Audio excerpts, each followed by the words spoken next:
Okay, hari ni saya nak review thermal printer ya. Thermal printer jenama Peripage, size A9 ya, A9S Max HD.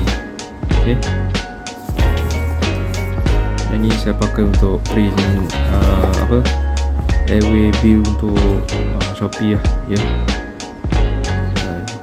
Ni saya dah unbox dalamnya macam ni. Dan ni mesin dia.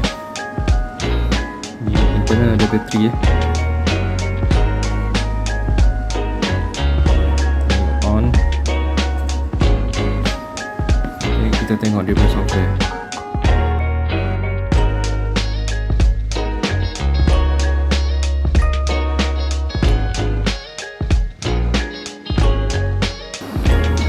Okay, pergi ke App Store,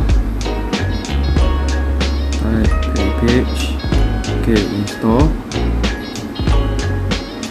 Lepas tu buka Peripage, link ya.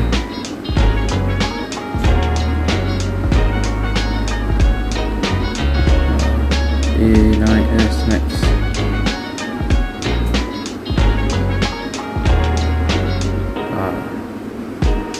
Kita boleh print gambar ya. Sekejap, cari gambar.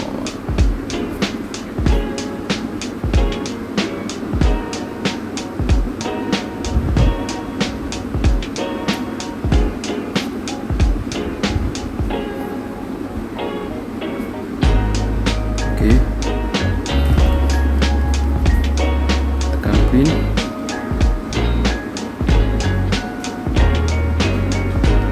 Intensity saya pilih gelap. Okay,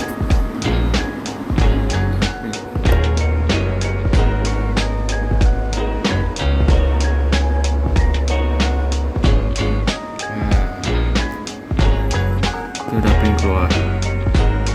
Okay.